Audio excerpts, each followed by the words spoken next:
Here's a little story that must be told about brothers of the same mind. This story's significant to the way that we live in. We earn a respect nothing to us was ever given. Born in a ghetto, grown from rags to riches. Treated like dirt, crushed dreams and broken wishes. Time was an enemy. Hate was a frenemy. The future can only tell. The present. Yo, Max, let's get going, man. I gotta be back at Lucas. Let's get rolling. Ready on the set. What the hell, Nova King? We're live! Nova King, we're live. What happened? What? We're live on the set. Man, I was listening. Brothers of the Same Mind are going to be here in a couple minutes. We're live. I was listening to this dope tape, man. We got to do the interview? It's time to do the interview. Ray. Looks like they're here. Hello, DJ Swift. All right, DJ Swift's in the house. Looks like we have Mr. Mellow Touch. Good. Come on in. One down. All right. Very cool. Have a seat here. All right. Yep. Got the record read. Yeah. Hello, you're live on the P.I.G Variety Hour. Another episode with an ever-rap recording artist. Today we have Brothers of the Same Mind. I'm Dave Portnow, or P.I.G as most people call me. And my co-host, Nova King, number 132. Nova King, tell us who we have on the show today. Well, this is exciting, Dave, because these two gentlemen, I've been talking to them over the past few months. This is Mr. Swift, and this is Mellow Touch. And right between them is a record called Brothers of the Same Mind. And this is a record that came out 30 years ago. And it's coming out again, February 14th, for Valentine's Day on Ever-Rap Records. I love it. All right. Yeah, that's great. Welcome to the show, guys. Oh yeah, shout out your high school and what year you graduated. Highland Park. Highland Park High, 87. Garfield Bulldog, 82. Man, there you go. Because I was at Blanchette in '89, so I was a couple years after. But yep. So once again, a nice historical Seattle-based band. What is it like to see each other again and be together? Oh, good. Good to see him. Yeah, That was my guy back in the day. DJ. Yeah. Yeah, many road trips. Oh, yeah. We had a lot of fun. A lot of fun. So, why don't you give us a brief history of the band? There's 5 group members total, and so the members who are not here today is a gentleman called MC Class. He lives in Georgia. A rapper named Sin Q, who also did stand-up comedy. Yeah. I think he did some fun stuff. His name is Harold. And then the last member is Nerdy B, who was actually on this couch just a few months ago. Yes, wasn't he here with Mr. Supreme. yes, Yeah. Eddie D. Rock. And that record is actually out on Ever-Rap. So, Brothers of the Same Mind was originally a 3-piece, am I correct? Yeah. Okay. It was DJ Swift and Nerdy and Class. Yeah. They were the original lineup, and they were called the Last Poets. That was a different. Yes, and different I saw a great old photo of you guys in the rap history. Yeah, we was also in the Source magazine too. Yes, I saw that as well. One of my favorite magazines. First unsigned hype. Oh, yeah. So, when did you become Brothers of the Same Mind? We became Brothers of the Same Mind when we had to change our names from the Last Poet because lawsuits involved. So we had to change our name. So it was sitting around one day and I was scratching Public Enemy, and then I just so happened to catch we're Brothers of the Same Mind, and then it just sparked from there, and we decided to roll with that as the name of the group. Now, one question I don't quite understand why we have 2 of them here if they're of the same mind. Okay, so Can't we share mine? What's going on? So we're going from the 3-piece to the 5-piece. When did that happen?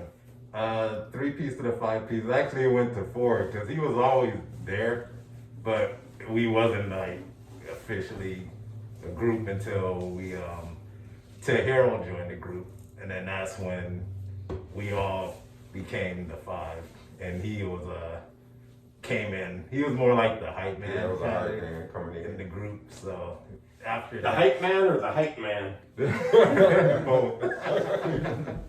But yeah, after that, we Harold was introduced to us by our manager at the time, Shams, and he introduced them to us and asked if we would be interested in adding another member to the group. So after hearing Harold's stuff, we was like, heck yeah, why not? Why not? That just makes us stronger as a group. So Awesome. That's kind of how we became the five. Let me point out one thing that Swift just said that I think is really interesting is that when they introduce a second MC to a group that already has an MC, you get a contrast. And at the time, the group we just talked about was Public Enemy, and the Public Enemy, one of their keys for success was a slower, methodical, like thinking rapper, and then a crazy, hyperactive, like fun rapper. And you got Flavor Flav and Chuck D. You put those two guys together, they became something more than they would have been if it was just a silly loud guy or just a thinker. You put them together and you get something new. So I think what Swift was pointing out is Class, as a lot of people would know, Class is a smooth, he was kind of more laid back MC, and Sin Q was more grimy and a lot more of a in your face. Yeah. I think Sin Q was more of an in your face type of rapper, and Class was more, let me just tell you about the situation. I met Class at a little gig I was working with, and he came and was talking about DJing and all that, what he does, and I tell him I used to DJ. I wasn't a Swift kind of DJ. I was a play the record, kind of slowly mix it in, that type of DJ. But he thought I was a Swift type of DJ. So what he did was just told me he rapped. Being from Seattle, I was like, yeah, okay, whatever. So he told me to play a little beat. Okay. So I played a little beat on the table, and he did something from the top of his head, and I was like, oh, this guy's for real. So we just hung out after that, and he took me to these guys' house, not knowing who they were, but he just said, these guys is gonna do a record for me. I was like, okay. He came back, showed me or let me listen to what they came up with, and I was blown away instantly. I was like, oh, this is for real. Wow. So going from the hype man to this is for real was a big, because I was into the culture. I was around since day one, but I never thought I'd be into it like that. It was amazing. And this house was in Seattle, Washington, am I correct? Yes. Yeah. What part of Seattle? Lake City Way. We stayed off of Lake City Way. We've got these old promo photos. I just love the photo. Yeah. Yeah. We got to talk about that photo shoot on the wall. You got to talk about what your memories are from that day. And was that the only location, or was there other locations that you talked about? We was in a lot of locations that day. Okay. That happened to be over off of I-90, right above where Rainier is. I-90 is a highway that stretches from Seattle to Chicago. Yeah, and I don't know, we just did many poses, but I guess this one was okay. And the funny thing about it is Ben hated that I had that hat on there. Yeah. I really hated that. So you had it on it's on a post or something? It was a little cane. Or it's on the cane. Yeah, Yeah. For the steps. But I wanted shows? to make sure I rep Seattle, so Okay. I had that on there. Let's give him a shot of the hat. Okay. This picture's not the most clear, but the album has a really clear image that you're gonna love. Yeah, okay. The actual album. There's a party video made for the opening single called Cool Drink, and the video is a lot of fun. It has elements at a house party. It's got elements at Gasworks Park where you're looking out over Lake Union. Talk about that video a little bit, and what was that like shooting? Because it came out so professional, and it made people from Seattle had a lot of pride to see that on BET. Yeah, that day was, that was a crazy day. That was one of the best days I can remember that I had up to that point. But man, starting from where we shot it, and because I think we started the video off at Snoqualmie, and then we came and that whole day we were just shooting, and it was just crazy how many people turned out after we announced it on the radio that we was having a video shoot. There was a radio announcement? Yeah. Oh, wow. And it just went crazy from there. So many people showed up. Thanks to everybody that was there. I didn't get a chance to thank everybody, but I was just blown away that whole day. But we were just moving and shooting here, shooting there, and seeing how it all came together was nice. Yeah, it was Then really we got to Sean's house and it was just packed. Wow. Yeah. It was just packed with people. So it's just thanks to everybody that showed up.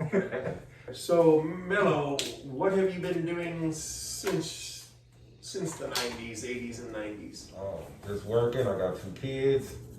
Shout out to them, Kiera and Dion, grandbaby. And just working right now. I work for the Seahawks at the stadium, so yeah. Awesome. I'm doing good. As always, we're on the Seahawks couch, and for the first time ever, somebody wore the proud. So you were DJing back in Detroit, and then and that's where you're from? Yeah, that's where I'm from, Detroit. And then when I moved to Seattle, ironically, it was Nerdy B and Supreme were in a showcase that was at Tower Records. And so I went down there, me and my brother went down there to check it out, because we was like working on some stuff. And so I kind of walked up to him like, well, you know, I DJ and stuff, and you know, I'm trying to get into the rap scene in Seattle. And then it was just weird because I didn't know Ben had worked at Sears where I worked at, but I had met him for the first time at the show. And then he was like, Oh, funny. so once we hooked up at Sears, it was like over from there, and that's when we formed. Why'd you come to Seattle as opposed to LA or New York? I came to Seattle because it was just to get out of Detroit, and my uncle stayed out here. And I came the year before, and I fell in love with the sun, and found out that's rare, but in the scenery, the mountains and stuff, once you're out here, is just nice. And then so I decided to move out here and start my life out in Seattle. And what have you been doing since the 90s? I was in since the 90s. I was in a group with Samson S. Hold up that do the math record. Oh yeah. Yeah, we're actually we did a single on there, and we did a single on the other one. What is it? Indeed. The Great Outdoors is on 14 Fathoms. Yeah. And then Soldier was on Do the Math. Most of the recording, if not all of the recording, was done at a gentleman named Michael Lord Studio. Does that sound correct? Yeah. I know Michael Lord. Yeah, Yes. Michael Lord was kind of a Northwest engineer / recording guy. Can you share some memories about recording at Michael Lord Studios? Oh yeah. Actually, he stayed across on the other street. He stayed on the other block from where we stayed Oh. at. So we just It was nearby. It was super nearby. really nearby. So Wow. we used to go over there, and oh my gosh, we would come to him, and he'll be like, so what do you want your mix to sound like and stuff. And then we whipped out the Chronic album. And we was like, this is the sound we want, and this is the sound we're going for. And then he helped us get pretty close to that, because I Nice. like the sonics of it. And, Nice. yeah, and he taught me a lot, just being in the studio all the time. We was like locked in there a long time, so. And it was a lot of good memories on the creative side, yeah. Now, he had, at the time, I remember Michael Lord, but at the time, his studio was pretty state-of-the-art for Seattle. Is that even when you got, Oh, okay. nice. Yeah. Nice. And this, what year again was this recorded? It was like 89? 89? Yeah, around, 89. Yeah, he was pretty state-of-the-art back then. Yeah. Really good engineer, and a lot of people used him for production. This Brothers of the Same Mind record, for all the releases that ever came out of Seattle, is one of the most polished recordings I've heard. And the sound quality is tremendous, like we just talked about with Michael Lord, which helps the incredible lyrics and the musical production. Everything was so professional, and that's the reason I selected it to be the third record. And I feel like it was music that you can listen to as a grown adult and not cringe, because a lot of rap is real silly, and you go back and listen to it 10 years later, you say, why did I listen to that, man? That was corny. A record like this to me is it's a thought-provoking record. Please enlighten me. Oh, live shows, yeah, live shows. What was the live? I mean, what was one of the best, and what was your live show? And What was your best, Will? The DJ Quick Show. Yeah, that was man. mine. I was gonna DJ say, Quick that was Show. mine. Okay, so how did that break down? That was in Portland, and At the Good. Paramount here. at the Paramount here. We was kind of touring with them on the West Coast. Okay. And then Yeah, that first night, because I think we took them by surprise. Because we came out, we just put on a performance that everybody was kind of blown away by. Wow. Because we had like, I'll do my DJ set, and then these guys will be rapping. We was like interacting with the crowd. There was just a lot of stuff going on. You got Ben doing the beats live on stage, and we just put on basically like a concert type show, because we was like, our whole thing was if you could put on a good show and that would draw people in. Right. And we didn't want to be like a lot of groups were that day. They were just kind of standing around mumbling through a mic and just kind of just walking back and forth on stage. We wanted to actually put on a show. Yep. They're talking about the Seattle Paramount. Yeah. I believe it seats 5,500 people. Yeah, it That was- must have been I mean, what's it like to play for a crowd like that? Wow. It was, that was my first experience with that big of a crowd until we did the Ice Cube show and stuff. But So, Mr. Mellow Touch, DJ Swift just mentioned your show with Ice Cube. You've got to elaborate. but we didn't get to meet him though. That was Yeah, the that's best probably part. the last part. Yeah. But we did. Who was at that show? It was It was Scarface, Scarface, yeah. Dale the Funky Homo Sapien. Damn. There was one other person. Man, That's wild. I want to say. So that must have been a really nice crowd as well. I can't remember. Well, there was violence after the show. There was yeah, some violence that made the papers and caused a big ruckus. Ice Cube was courting some serious dangerous territory, the same kind of territory that Biggie and Pac were courting, and so Cube managed to step away from that, I think, and start making kids movies with, Change My Diapers or whatever. So Yeah. but for a while in the early 90s, Cube was really flirting with kind of violent culture. And I think that was what happened after that show, was the Ice Cube hangers on. Another show that I liked was Run DMC. Yeah, Run DMC. It was a smaller venue, but Yeah.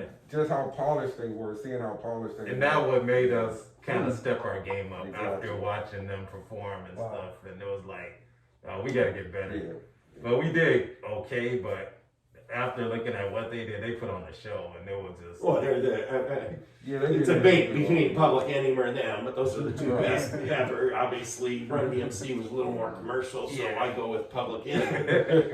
But Run DMC was so fantastic. Yeah. Did you got to meet them? Oh, yeah. Wow. Yeah, we did. And so you opened up for Run DMC. Yeah, we did. It was fun. It went kind of fast. I wish I would have slowed down and took more time to really meet people and experience everything that was going on. But we were just moving. It just went fast. We had a short run. It was really short. If we would have continued, I believe we would have been the next big. Oh, absolutely. And there's no question about that. But They were the best band in Seattle, playing with Run DMC, MC Hammer. Yeah, I mean, you guys would have been huge. So yeah, I think when it came down to actually signing a contract, that's kind of where it kind of got murky. Between egos, money, and just the contract issue, I think that's what did it. When people start getting into people's head, you want to think of other things. So I really think that had a big impact on it. In 1991, there wasn't a lot of room for big superstar groups, and so it was only 1% that got there, but there was 100,000 groups trying. So you had a lot of competition, is my point, in Seattle and in LA and in New York for that attention, for that ear. So Brothers of the Same Mind was coming from this distant part of the country, and where it's not connected to New York, it's not connected to LA. So we had this secret. I still see it as a secret weapon. It's like a secret nuclear bomb. want me to go to you, Mellow? Any final comments? Yeah, I just wish we had internet access like they do now back then. Oh then, man, we could have pushed our stuff out on that. Yeah, that would have been something. We had to do it the hard way. Yeah, very hard. But I just wish we could have gave it a little more time instead of disbanding like we did, because we were on to something that we were getting a lot of calls from labels and stuff. So who knows if we could have just stuck it out another you know, until the wheels fall off. Yeah. But We're doing a boutique run. They're going to be on vinyl.